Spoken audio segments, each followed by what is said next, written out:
ചേച്ചി തന്നെ കുറെ ഇങ്ങനെ പറഞ്ഞ് എക്സ്പോസ് ചെയ്യുന്നതിനെ കൊണ്ടാണ് ആൾക്കാർ ചേച്ചിനെ പെട്ടെന്ന് ടാർഗറ്റ് ചെയ്യാൻ. ചേച്ചിനെ തന്നെ പറഞ്ഞിട്ട് ഇങ്ങനെ എക്സ്പോസ് ചെയ്യുന്നതുകൊണ്ടാണ് ചേച്ചിനെ ഇത്രയും ആൾക്കാർ പെട്ടെന്ന് ടാർഗറ്റ് ചെയ്യുന്നത്. ആ കുട്ടി പറഞ്ഞ റെനയാണ് പറഞ്ഞത്, വളരെ കൃത്യമായിട്ട് പറഞ്ഞൊരു കാര്യം തന്നെയാണ്. പുള്ളിക്കാരിനെ തന്നെ ഡേ ബൈ ഡേ എക്സ്പോസ് ചെയ്തിരിക്കുന്നത് കൊണ്ടാണ് ആളുകൾ അവരെ ഇങ്ങനെ എടുത്തിട്ട് അലക്കുന്നത്. യെസ് പറയുന്നിടത്ത് യെസ്, നോ പറയുന്നിടത്ത് നോ, പ്രതികരിക്കാൻ താല്പര്യമില്ലാത്ത സ്ഥലത്ത് സോറി എന്ന് പറഞ്ഞു കഴിഞ്ഞാൽ തീരുന്ന പ്രശ്നമുള്ളൂ. പുള്ളിക്കാരിക്ക് അത് ചെയ്യാൻ ഒട്ടും മനസ്സ് വരുന്നില്ല. അതുകൊണ്ടാണ് ഇത്ര ഇഷ്യൂസ് ഉണ്ടാകുന്നത്.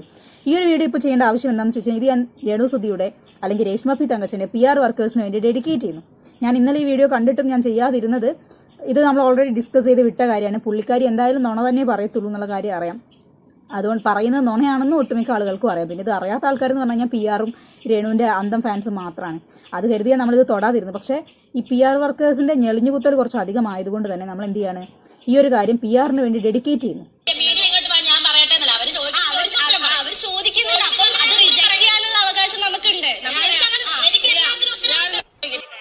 എനിക്ക് എല്ലാത്തിനും ഉത്തരമുണ്ട്. അതാണ് ഇതന്നെയാ എല്ലാവരും പറഞ്ഞുകൊണ്ടിരിക്കുന്നത്. നിങ്ങൾക്ക് എല്ലാത്തിനും ഉത്തരമുണ്ട്. ഒന്നല്ലെങ്കിൽ ഒന്നിന് നിങ്ങൾക്ക് ഉത്തരമുണ്ട്. തെറ്റായ ഒരു കാര്യമാണ് ചെയ്യുന്നതെന്നുണ്ടെങ്കിൽ അവിടെ അതിനെ ന്യായീകരിക്കാനും നിങ്ങളുടെ കയ്യിൽ ഉത്തരമുണ്ട്.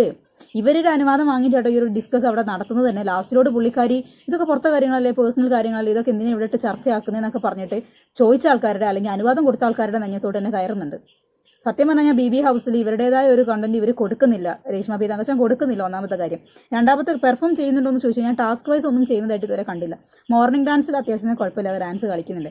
പിന്നെ വേറെ എന്താ കാര്യം പറയാനെന്ന് വെച്ച് കഴിഞ്ഞാൽ, ആരെങ്കിലും ഇവർക്കെതിരെ എന്തെങ്കിലും കൊണ്ട് ചെല്ലുകയാണെങ്കിൽ മാത്രമേ ഇവർ പ്രതികരിക്കുന്നുള്ളൂ, റിയാക്ട് ചെയ്യുന്നുള്ളൂ. അല്ലാത്ത പക്ഷെ ഒരു കോണ്ടന്റ് ക്രിയേറ്ററായിട്ട് അവിടെ നിൽക്കുന്നില്ല എന്നുള്ളതാണ് മനസ്സിലാക്കാൻ വേണ്ടി സാധിക്കുന്നത്. പിന്നെ ചെയ്യുന്ന ഒരേ ഒരു കാര്യം എന്താണെന്ന് വെച്ചാൽ, അയൽക്കൂട്ടം പോലെ അവിടെ അങ്ങനെ ഇരിക്കുന്നുണ്ട്, താടിക്ക് കയ്യും കൊടുത്തിരിക്കുന്നുണ്ട്, അങ്ങനെ ഓരോ പരിപാടിയൊക്കെ തന്നെയുള്ളൂ. മേക്കപ്പ് ഇല്ലാത്ത രേഷ്മ സുധീനെ കാണാൻ ഒരു പ്രത്യേക ഭംഗിയുണ്ട് കേട്ടോ. കണ്ട ആൾക്കാർ കമന്റ് ചെയ്യണേ.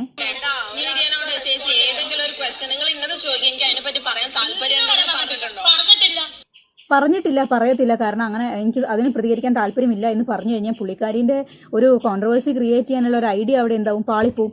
അതുകൊണ്ട് എന്ത് ചെയ്യുന്നില്ല, അതിന് റിപ്ലൈ കൊടുക്കും, എന്തെങ്കിലുമൊക്കെ കൊടുക്കും. അതിന് പുറമെ ഉണ്ടാകുന്ന സൈഡ് എഫക്ട്സ് എന്തൊക്കെയാണെന്നുള്ള കാര്യങ്ങളൊന്നും ആലോചിക്കാതെ അങ്ങോട്ട് കൊടുക്കും.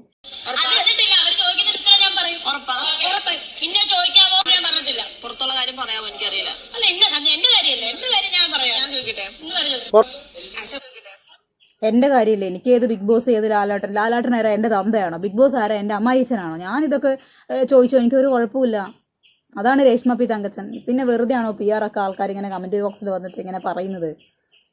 രേഷ്മ എന്താ ഫയർ അല്ലടാ, ഫ്ലവർ ആടാ എന്നൊക്കെ പറയുന്നുണ്ട്. ഫ്ലവർ തന്നെയാ. വീടിന്റെ കാര്യം ഒരാള് ഇപ്പൊ ഞാൻ പുറത്തുനിന്ന് ഞാനിപ്പോ വീട്ടിൽ നിന്ന് പുതിയ ചേച്ചിയോട് അപ്പൊ ഞാൻ വന്നോണ്ട് ചേച്ചി വീട്ടിൽ നിന്ന് ചോർച്ചയുണ്ടോ ഉറഞ്ഞു തുള്ളൽ. പറഞ്ഞോ ഓക്കെ.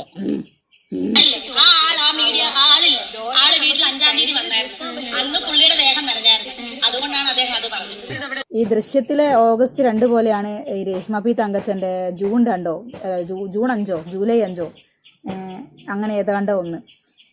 അന്ന് അവിടെ മഴ പെയ്തിട്ടില്ല എന്നുള്ള കാര്യം ബിഷപ്പ് നോബിൾ ഫിലിപ്പും വെളിപ്പെടുത്ത കാര്യമാണ്. നമ്മളെല്ലാവരും തന്നെ ആ ഒരു റിയാക്ഷൻ വീഡിയോയ്ക്ക് വേണ്ടിയിട്ട് അവിടെ അന്നേ ദിവസത്തെ 5-ാം തീയതിയിലെ ഇവരുടെ വീഡിയോ ക്ലിപ്സ് ഷൂട്ട് ചെയ്തിട്ടുള്ള ആൾക്കാരുടെ വീഡിയോസ് എടുത്ത് നോക്കിയ സമയത്തും അലൻ ജോസ് പെരേരയുടെ ഡാൻസ് നോക്കിയ സമയത്തും ഒക്കെ തന്നെ അവിടെ ഒരു തുള്ളി മഴ പെയ്തിട്ടില്ല എന്നുള്ള കാര്യമാണ് അറിയാൻ സാധിച്ചുള്ളത്. പോരാതെ തന്നെ അവിടെ നമുക്ക് മഴ പെയ്തൊരു നിലം കണ്ടാൽ മനസ്സിലാവുമല്ലോ. അലൻ ജോസ് പെരേര ഡാൻസ് കളിക്കുന്നത് പുള്ളിക്കാരി പറഞ്ഞത് പ്രകാരം പള്ളിയിലെ ചടങ്ങും കാര്യങ്ങളെല്ലാം കഴിഞ്ഞതിന് ശേഷം വീട്ടിൽ വന്ന് ഏകദേശം ഉച്ച സമയത്ത് എന്നുള്ള കാര്യം വ്യക്തമായിട്ട് അവരുടെ ഇന്റർവ്യൂസിൽ കാര്യങ്ങളൊക്കെ പറയുന്നുണ്ട്. ആ സമയത്താണ് ആ പെരേര അവിടെ കിടന്ന് ഡാൻസ് കളിക്കുന്നത്. ആ സമയത്ത് അവിടെ നിന്ന് ഒരു തുള്ളി നനവ് പോലും കാണാനില്ലായിരുന്നു. പിന്നെ പ്രതീഷിന്റെയും ഭാര്യേന്റെയും കൂടെ മുറ്റത്തുനിന്ന് ഭായി പറയുന്ന ഒരു ടൈം, അതെനിക്ക് തോന്നുന്നു ഉച്ചയ്ക്ക് ശേഷം ഫുഡ് പരിപാടിയൊക്കെ കഴിഞ്ഞിട്ടായിരിക്കും. ആ സമയത്ത് അവിടെ ഒരു തുള്ളി മഴ പെയ്തതിന്റെ സൈൻസേ ഇല്ലായിരുന്നു. പിന്നെ നിമിഷ എൻ്റർ ചെയ്തിട്ട് പോകുന്ന ടൈം, ആ സമയത്തൊന്നും അവിടെ ഒരു മഴ എന്ന് പറയുന്ന ഒരു സാധനം പോലും ഇല്ല. പിന്നെ എന്തിനാണ് ഇവരിങ്ങനെ നുണ പറയുന്നത് എന്നുള്ള കാര്യം നിലനിൽപ്പിന് വേണ്ടിയാണെന്ന് മനസ്സിലാവുന്നുണ്ടോ? ഇതുകൊണ്ടാണ് അയാൾ ചോദിച്ചത്, അല്ലാതെ ഞാൻ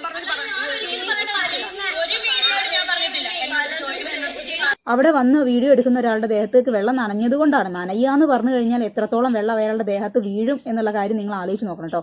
അയാളുടെ ദേഹം നനഞ്ഞതുകൊണ്ടാണ് അയാൾ അങ്ങനെ ചോദിച്ചത് എന്നാണ് പുള്ളിക്കാരി പറയുന്നത്.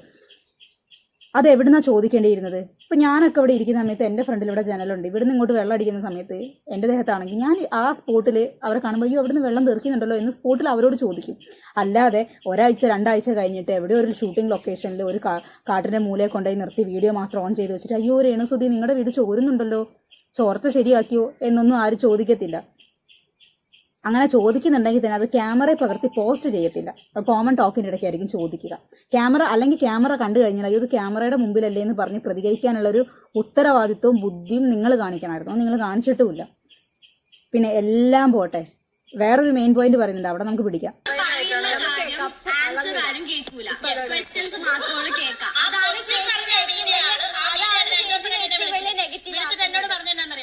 ഞാൻ കാരണം ചെന്ത് ഞാൻ അന്ന് അങ്ങനെ വന്നു. എനിക്ക് ഞാൻ ചേച്ചി ചേട്ടത് എങ്ങനെ അറിഞ്ഞു? ഞാൻ വീട്ടിൽ 5-ാം തീയതി വന്നപ്പോ എന്റെ ദേഹത്ത് വെള്ളം വീണുകൊണ്ടല്ലേ ഞാൻ പറഞ്ഞു. ചേട്ടൻ ഇത് എങ്ങനെ അറിഞ്ഞു? ഈ ക്വസ്റ്റ്യൻ ചോദിച്ച ആളുടെ മുഖം ഈ രേഷ്മ പി തങ്കച്ചന് ഓർമ്മയില്ല, അറിയത്തില്ല എന്ന് പറഞ്ഞു കഴിഞ്ഞാൽ അത് പടുവ വിഡ്ഢിത്തരമാണ്, വേറൊന്നും കൊണ്ടല്ല. ഈ ഒരു ക്വസ്റ്റ്യൻ ആ പുള്ളിക്കാരനോട് ചോദിക്കുന്ന വ്യക്തി ഇതിനു മുമ്പും ഒരുപാട് തവണ പല സന്ദർഭങ്ങളിൽ പല സാഹചര്യങ്ങളിൽ ഇവരുടെ വീഡിയോ ഷൂട്ട് ചെയ്ത ആൾ തന്നെയാണ്.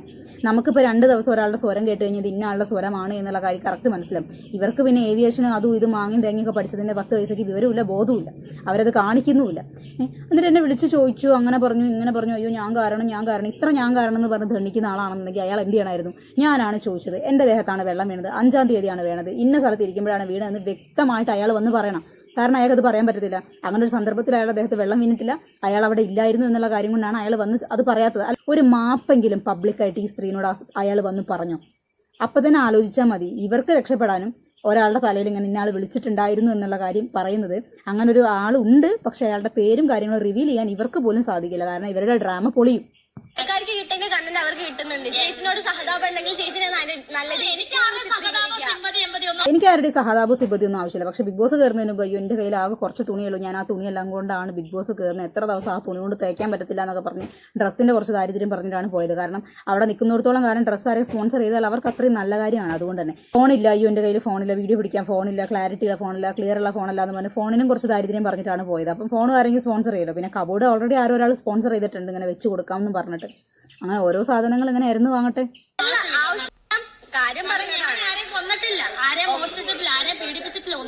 അവരെ ജീവിക്കാൻ അനുവദിക്കൂ. നീ ഒരു സ്ത്രീയല്ലേ?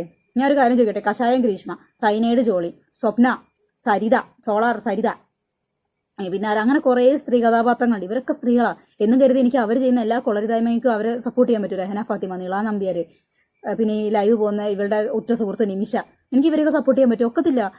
ഒക്കെ സ്ത്രീകൾ തന്നെയാണ്, പക്ഷെ പല പല കാറ്റഗറിയിൽ പല പല ക്രൈംസ് പല പല തെണ്ടിത്തരങ്ങൾ ചെയ്യുന്ന സ്ത്രീകളാണ്. അപ്പം എനിക്ക് ഇങ്ങനെയുള്ള ആളുകളൊന്നും സപ്പോർട്ട് ചെയ്യാൻ പറ്റില്ല. ഞാൻ സപ്പോർട്ട് ചെയ്യുന്ന ആളുകളുണ്ട്. ഹണി റോസിനെ വരെ വിമർശിച്ചിട്ടുണ്ട്, അന്നാരാജനി, പിന്നെ രേണു സുധി. കാര്യം ചേച്ചി ഈ വീട് ഉണ്ടാക്കി തന്ന ആൾക്കാർക്ക് പറഞ്ഞായിരുന്നോ?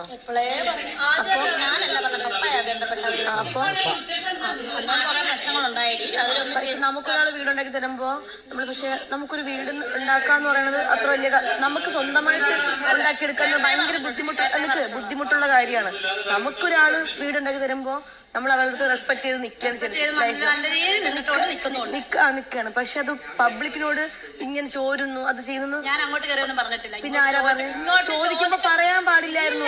എനിക്ക് പറയാൻ പാടില്ല. എന്തെങ്കിലും അവരുടെ പറയണ്ടേ? അവരുടെ അത് കഴിഞ്ഞ വിഷയം. ഞാൻ അവരുടെ താങ്ക്സ് അത് കഴിഞ്ഞ വിഷയമാണ്. ഞാൻ എനിക്ക് അതിൻ്റെ റൂഫ് സെറ്റിൻ്റെ കയ്യിൽ പൈസ ഇല്ലായിരുന്നു. ഞാനത് അവരെ കൊണ്ട് തന്നെ മാറ്റിപ്പിച്ചു. കുറച്ച് നാടകങ്ങളൊക്കെ കളിക്കേണ്ടി വന്നു. എന്നാലും കുഴപ്പമില്ല. ആ ഷീറ്റും കാര്യങ്ങളൊക്കെ അവർ തന്നെ അടിച്ചു തന്നു. ഞാൻ അവരോട് പകരം ഇത്രയും കാട്ടിക്കുട്ടിയതിന് ഞാൻ അവരോട് പകരം ഒരു താങ്ക്സ് പറഞ്ഞിട്ടുണ്ട്. ഇതൊക്കെ കഴിഞ്ഞു.